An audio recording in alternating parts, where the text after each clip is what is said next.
set. I kind of prepped him, sir. I let him know kind of what we're going to do. We'll give you an opportunity to kind of walk him through what happened and then open it up to questions. So if you want to go ahead and just kind of give him an overview and a statement part of it. All right. Yesterday afternoon, our squadron had an aircraft that was out over the water in a routine flight. And while they were about 80 miles off the coast, the aircraft caught fire. The aircrew performed the emergency procedures to deal with the fire and started heading back towards Beaufort. They realized that they were not going to be able to make it back to Beaufort. The fire was getting worse, and so they prepared for a controlled ejection. They made it to within about 35 miles of the coast, pointed away from the coast, away from the populated areas, and they ejected about 5,000 feet. At the time, we had one other F-18 out in the area near them. There were a total of 4 F-18s from Beaufort that participated in the search and rescue effort. They were located within about 5 minutes of the ejection. And, in addition, we had a P-3 from the U.S. Navy, an Air Force C-130, a Coast Guard cutter, and a Coast Guard helicopter that all participated in the search and rescue effort. And the aircrew were picked up out of the ocean about 55 minutes or so after the ejection. They were brought back here to Beaufort last night. They both walked off the helicopter with no injuries. We've had them checked out in the hospital, and they're fine. They don't appear to have any injuries, so I'm thrilled about that. The egress systems in the aircraft work perfectly.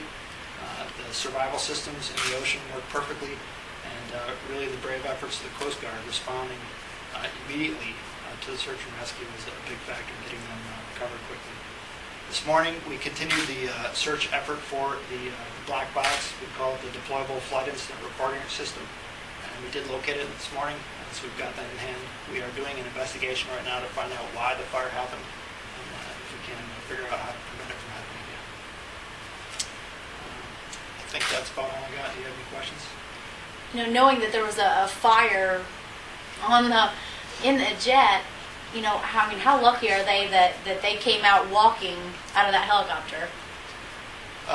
Well, the fire was getting worse before they ejected. They assessed that they were going to try to recover it at first, and then they realized they were not going to be able to recover it. When they realized they weren't going to make it, they basically tried to eject in as safe a manner as they could. So they did so before the fire got to the cockpit. The aircraft was in fire. Do you attribute their safety and the seamlessness in the rescue to good training here on the air station as far as when they knew when to eject? Well, I think some of it was good training. We practice emergency procedures a lot for incidents such as this. Some of it was just a lot of different people came together quickly and did their job very efficiently. The Coast Guard did a phenomenal effort at launching right away. They were ready to go immediately. And like I said, the recovery swimmer got him in the helicopter within about 2 minutes, and he went very well. So I'm very pleased with how the recovery effort went. Sir, do you have the names, ranks, and ages of those two pilots available? The pilot was Major Duane Litpak. Can you spell it for me? Duane is D-U-A-N-E. Okay. Litpak is L-I-P-T-A-K. Okay. He's 35 years old. He's from Beaufort, South Carolina. Okay. The weapons and sensors officer was Captain Jonathan Hutchison, H-U-T-C-H-I-S-O-N. Okay. He is 29 years old, and he lives in Bluffton, South Carolina. Both of them, you know, pretty experienced pilots.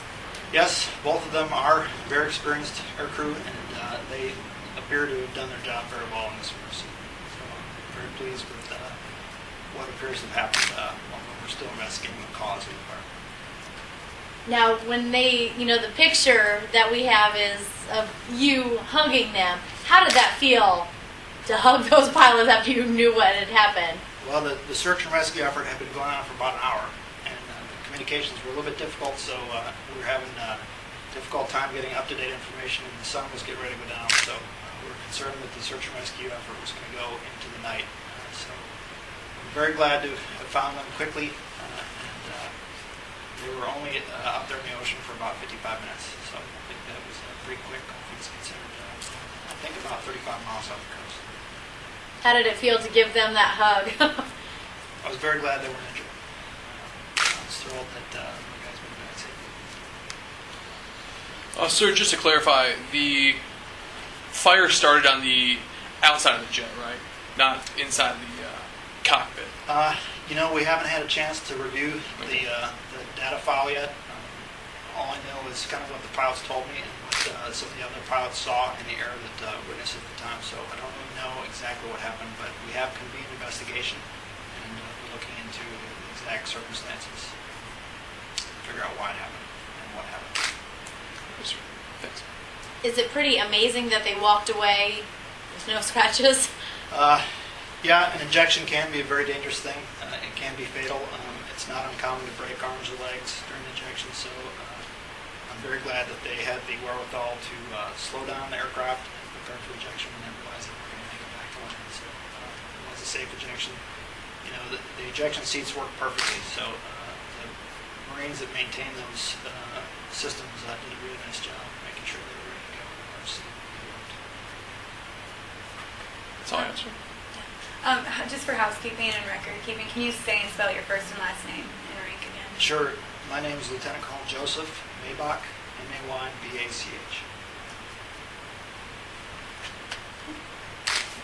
How are these pilots? Can you give us kind of some insight on these pilots? I mean, are they Sure. feeling a lot better? They pretty shaken up, or? They were in the hospital last night getting x-rayed until almost midnight. So they got in a little bit late last night to their families. Their families obviously were a little bit shaken up about what happened. So we gave them a day off today. They're with their families and they are recovering. But reportedly they've got a little bit sore back, but no injuries is what the doctor thinks. Thank you. Thank you. Thank you. Sir, thanks for your time.